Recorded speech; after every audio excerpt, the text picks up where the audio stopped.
আসসালামু আলাইকুম, আমি মারুফা ইনিন। আপনাদের সবাইকে স্বাগত জানাচ্ছি খামার বন্ধু নিবেদিত কৃষি কথা কৃষকের কথা চ্যানেলের আজকের পর্বে। সবাই কেমন আছেন?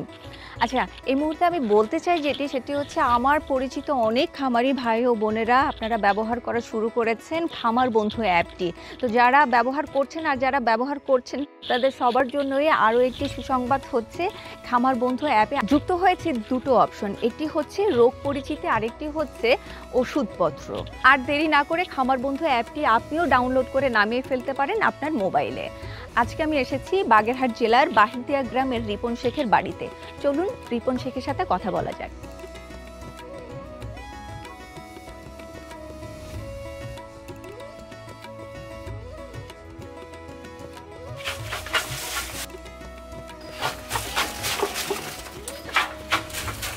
আসসালামু আলাইকুম, আমার নাম রিপন শেখ। আমার একটা পারিবারিক খামার আছে এবং এটা অবস্থিত হলো বাগেরহাট জেলা, থানা ফকিরহাট, গ্রাম বাহিরদিয়া। আমার খামারে 8টা গরু ছিল, সবে বরাতে 2টো গরু বিক্রি করেছি। এখন আমার খামারে 6টা গরু আছে, আইরে গরু আছে, কুরবানির জন্য লালন পালন করতেছি। একটা আছে জার্সি গরু, 5টা আছে হলস্টাইন ফ্রিজিয়ান গরু।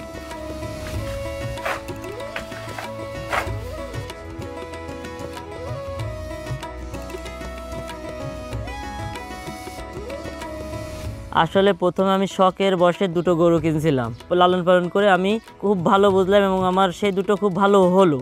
তারপর আমার বাড়ির পিছনে অনেক জায়গা আছে এবং আমার ঘাসের জমি আছে এবং ধানের খড় আছে। তারপর ভাবলাম কি শখটাকে আমি ব্যবসায় রূপান্তরিত করব। শখ থাকলে হবে না, কিছু পুঁজিরও দরকার ছিল। বাড়ি থেকে আমাকে সাপোর্ট দিলে আমি আস্তে আস্তে এই খামারটাকে বড় করেছি এবং ইনশাল্লাহ আরও বড় করব।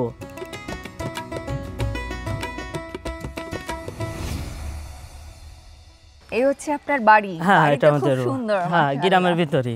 আচ্ছা, পরিবারিক কৃষির সাথে জড়িত কজন? আসলে কৃষির সাথে জড়িত আমি, আমার বাবা, এই দুজন, আর আমার ভাই থাকে বিদেশে, কোরিয়াতে থাকে। আচ্ছা, আর আমি বাড়ি কৃষিকাজেই নিয়োজিত। আচ্ছা, বাড়িতে ঢুকতেই প্রথমে দেখা মিলল দেশি মুরগির। দেশি মুরগি সাইজ দেখে মনে হচ্ছে মা। হ্যাঁ হ্যাঁ, এটা বাবা। ডিমের জন্য। হ্যাঁ, আচ্ছা, এবং বাচ্চা উৎপাদন করি আমরা এর থেকে। হ্যাঁ। সেই বাচ্চা যে পাশেই আছে, এই যে পাশেই বাচ্চা তৈরি বাচ্চা হচ্ছে। দেখতে পারবো? হ্যাঁ হ্যাঁ, অবশ্যই। কতদিনের বাচ্চা আছে এখানে? এখানে আছে 21 দিনের বাচ্চা। 21 দিনের বাচ্চা। বিক্রি করেন না? না না, আমরা এই যে বাড়ির খাওয়ার জন্যই সবকিছু ঠিক আছে। ব্রুডিং এ রাখা? হ্যাঁ, ব্রুডিং এ রাখা আছে। হ্যাঁ, ব্রুডিং এ রাখা মানে এইগুলো আবার বড় হয়ে গেলে আবার এইগুলো খেয়ে ফেলবো এবং এইগুলো এই জায়গায় চলে আসবে। আচ্ছা, বাহ।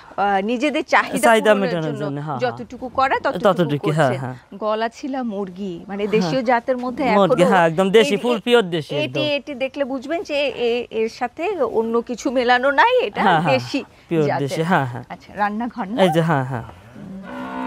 ওই যে স্বাগত জানাচ্ছে কিন্তু, হ্যাঁ, হ্যাঁ। সামনে এসে আসছি হ্যাঁ হ্যাঁ। আসছি। এই যে চলেন। এটা আমাদের যে গরুর খামার। আচ্ছা, তাহলে আপনি কাজ করছেন ফ্রিজিয়ান নিয়ে? জি জি, এটা অল্প সময় অধিক মাংস ধরানো যায় এই জাতটাতে। আচ্ছা, খেতেও দিতে হয় বেশি বেশি এবং উৎপাদনও বেশি হয়।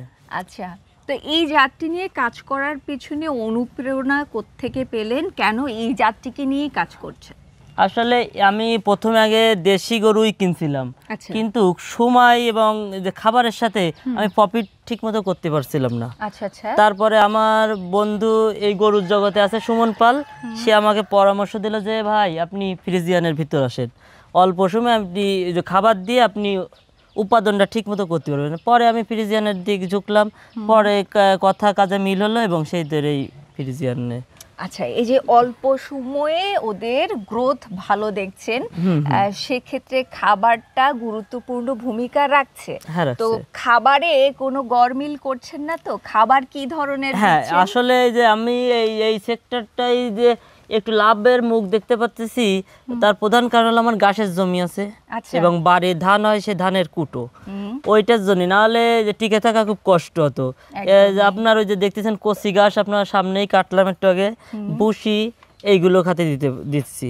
আচ্ছা আচ্ছা। আর বাহির থেকে কি কি উপকরণ কিনছেন? বাইরের থেকে আপনার ভুসি খাওয়াচ্ছি, সোয়াবিন, খোল, ভুট্টার গুঁড়া, এইগুলো বেশি খাচ্ছে। ঘাসই দিয়ে, মেইন হলো ঘাস। আচ্ছা। খাবার বেশি খাওয়ালে দেখা গেল আমার মানে খরচের সাথে লাভের সাথে আমি অ্যাডজাস্টিং করতে পারি না, সেই কারণে আমি ঘাসটাকেই বেশি প্রাধান্য দিই। আচ্ছা আচ্ছা, তাহলে এর পেছনে একটা গরুর পেছনে আপনার খরচ আসলে কেমন বের হচ্ছে? এটা কি প্রতিদিনের হিসেব করছেন নাকি মাসে খরচটা বের করছেন আসলে কিভাবে? প্রতিদিনই হিসেব করে নেয়, কারণ কি এই গোটা হঠাৎ করে মাসে একবার অসুস্থ হতে পারে, সেই কাজে আমি 1 মাসের ক্যালকুলেটর করি। যেগুলো বাইরে থেকে কিনি এইগুলো হিসাব করলে 5 থেকে 6 হাজার টাকা সর্বোচ্চ। আচ্ছা, এবার আমরা একটু গরুগুলো দেখি, এই গরুগুলো দেখেন, কেমন দেখেন। রেডি হলো বা রেডি হচ্ছে একটু হচ্ছে, হ্যাঁ। দেখি। আচ্ছা, এই ধরনের গরু লালন পালন করতে গেলে রিপন ভাই উন্নত জাতের লেন্থ, হাইট এগুলো ভালো হ্যাঁ দেখতে এইগুলো, হবে, তাই হ্যাঁ না? হ্যাঁ হ্যাঁ অবশ্যই, যদি এবং দাঁত হলে ভালো হয়, 2 দাঁত হলে বা 4 দাঁত হলে ভালো হয়। আচ্ছা, তো এর এর লেন্থ কি আরো বাড়বে? হ্যাঁ অবশ্যই, এ তো এই কেবলই প্রসেসিং, কুরবানি পর্যন্ত এগুলো সব 7 মণ করে হয়ে যাবে। কোরবানি পর্যন্ত? হ্যাঁ, হ্যাঁ। দেখি ওর কয়টা দাঁত, দাঁত দেখাও তো, দাঁত দেখাও বা আসলে দাঁত দেখি। ওরা করো, দাঁত হলো দেখাতে চায় না, আর যে দাঁত দেখতে গেলে ওরা ডুসে ভাবে কি মানে ওষুধ খাওয়াতে যাচ্ছে। আচ্ছা, নতুন কাউকে দেখলেই তাই হ্যাঁ, হ্যাঁ, মনে হ্যাঁ। করে। গরু ছিল 8টির মধ্যে সবে বরাতে 2টো বিক্রি করেছেন। কত করে বিক্রি করলেন? ওগুলো হলো 1,80,000 টাকা করে পিস বিক্রি করেছি, কারণ এই 8টা গরু কিনছিলাম, ওর ভিতর ওই 2টো গরুর গুলোর খাওয়ার অনুপাতে বৃদ্ধি পাচ্ছিল না, সেই কারণে সব রাতে 2টো বিক্রি করে তাহলে দিয়েছি। কাদের কাছে বিক্রি করলেন? এগুলো হলো আমাদের স্থানীয় কসাইরা নিয়ে গেছে সব রাতে খাওয়ার জন্য। আচ্ছা, মানে আপনি সরাসরি কসাইয়ের দোকানে যোগাযোগ হ্যাঁ, আমার করলেন? এইটা খুব ভালো যোগাযোগ আছে যে কসাইদের কাছেই বেচতে পারি আমরা। আচ্ছা, মানে এই যে জায়গাটা বোঝার, যেহেতু গরুটা বাড়ছে না, তার মানে কোনো খামারিকে দেওয়াও ঠিক হবে না, হ্যাঁ, হ্যাঁ। কোনো ক্রেতাকেও দেওয়া ঠিক হবে না, না। হ্যাঁ। তার মানে একটি জায়গা আছে, সেটা হচ্ছে আচ্ছা, কসাইয়ের হ্যাঁ, দোকান। হ্যাঁ। আচ্ছা, খরচ ছিল কত? খরচ ছিল হলো, আমি কিনছিলাম হলো 1,35,000 টাকা করে। 2 মাস পুষেছি, তাতে খরচ হয়েছে, আমি ওই সময় হলো আমি কিনছিলাম আরও তো 2 মাস আগে, তখন বাজারটা খুব কম ছিল, তাতে করে কিছু টাকা লাভও হয়েছে।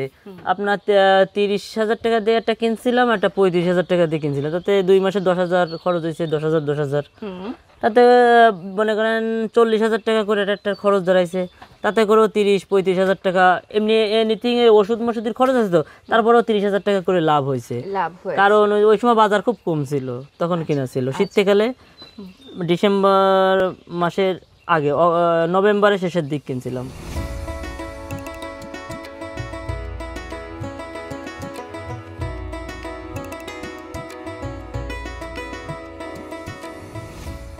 এখন যেরাম দেখাচ্ছে আমার গরুগুলো, যতটা সহজ দেখাচ্ছে ততটা সহজ না।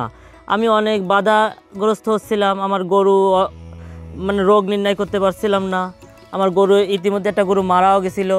তারপর আমার একটা বন্ধু আছে, সে আমাকে পরামর্শ দিল যে একটা খামার বন্ধু অ্যাপস আছে, আপনি সবসময় এটা ইউজ করতে পারবেন। তখন আমি খামার বন্ধু অ্যাপসটা নামালাম, সেখানে আমি ডাক্তারের সহযোগিতা পাই, খাদ্য যে রেশনটা আছে সেই রেশনটা আমার ওই জায়গায় আমি পাই, যে 300 ওয়েট আছে এই বডিটায়, ওটা দিলে আমার কত ভুসি, কত সোয়াবিন, কট্টুক দিতে হবে সেইটাও পাই। তারপরে ওজন মাপার জন্য আমি ওই জায়গায় পাই যে আর এত আছে, দৈর্ঘ্য এত, প্রস্থ এত, ওইটা দিলে আমার গরুর ওজন কত সেটাও বেরিয়ে আসে।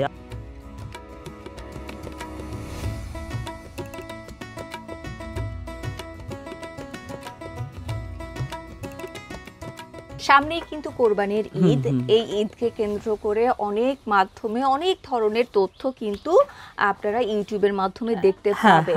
তো এগুলো দেখে আসলে অনেক সময় অনেক প্রান্তিক খামারির আপনারা যারা আছেন, আপনারা কিন্তু তাদের কথা মতো গরু নিয়ে আসলে ছোটাছুটি শুরু করে দেন, এবং গরু দেখা যায় যে উচ্চ মূল্যে তখন নিজের গরুর দাম বাড়িয়ে দিতে চান, যে আমার গরুটা তো বড় এই সাইজের, হ্যাঁ তাহলে আমিও একটা বড় করে দাম হাঁকাই, হ্যাঁ এরকম। এই জিনিসগুলো থেকে আসলে বিরত থাকতে হবে, যেহেতু সামনেই কোরবানির ঈদ, এটির মধ্যে পা দিয়ে যাতে কোনো রকমের লসে পড়তে না হয়।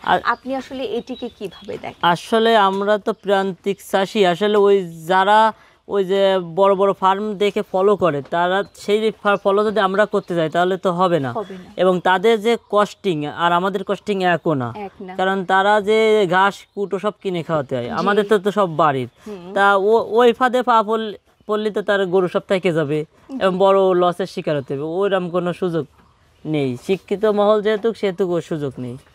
একদমই খুব সুন্দর কথা কিন্তু রিপন ভাই বলেছেন। আমি বলবো যারা রিপন ভাইয়ের কথা শুনেছেন আপনারা ঠিক যেটি আপনার খরচ হয়েছে, একটি গরু লালন পালন করতে গিয়ে আপনার কত টাকা খরচ হয়েছে, কতটুকু লাভ রাখা আপনার মানবিকতা বা আপনার বিবেকে বলে, সেটাকে মাথায় রেখে গরুর একটি দাম নির্ধারণ করবেন। রিপন ভাই আমি একটু বলি আপনাকে, রিপন ভাই যেহেতু সামনেও গরু নেবার ইচ্ছে আছে, যখন আপনি এই জাতগুলো নিয়ে কাজ করবেন চেষ্টা করবেন যে গরুর লেন্থ দেখার জন্য এবং গরুর হাইটটা দেখার জন্য, কারণ এই ধরনের একটা গরু যখন হাটে নিয়ে যাবেন সবাই কিন্তু চায় যে একটা বড় সড়ো গরু, ফ্রিজিয়ানটা কিন্তু বড় সড়ো গরু পছন্দ করে, তাই না? ছোট হলে তারা মনে করে এটা মনে হয় মানে মাংসে পোষাতে পারেনি বা হ্যাঁ বাচ্চা গরু এরকম মনে করে। তো যখন কিনবেন তখন লেন্থ দেখতে হবে, হ্যাঁ উঁচু উঁচু উঁচু। হ্যাঁ আসলে তো শিকার শেষ নেই, আমি আস্তে আস্তে, আমি তো প্রথমে ছোট ছোট গরু দিয়ে শুরু করেছিলাম, এখন আস্তে আস্তে মাঝারিতে গেছি। হয়তো বা যদি আপনারা দোয়া করেন সবাই, যদি সবকিছু ঠিক থাকে আস্তে আস্তে হয়তো বা একটু আরো উন্নত করব ইনশাআল্লাহ। ইনশাআল্লাহ। আপনি তো খামার বন্ধু অ্যাপের সাথেও হ্যাঁ আছেন, সবসময় আমি ডাক্তারদের পরামর্শ নিতে পারছি কি ধরনের গরু আর সবচেয়ে বেটার সবচেয়ে সুবিধা হচ্ছে কি খাদ্য রেশনটা আমি ওই জায়গায় পাচ্ছি। আগে আমি কোনটা কত পার্সেন্ট প্রোটিন বা ওরা তো বুঝতাম না, আমি শুধু দেখা গেল ভুসি বেশি করে দিতাম, আপনার চর্বি জাতীয় খাবার কম দিতাম, যেমন সোয়াবিন, খোল। এখন সুষম বন্টন যে খাবারগুলো আমি অ্যাপস থেকে পাচ্ছি আর কি। আচ্ছা আচ্ছা, অনেক ধন্যবাদ ভাইয়া। হ্যাঁ।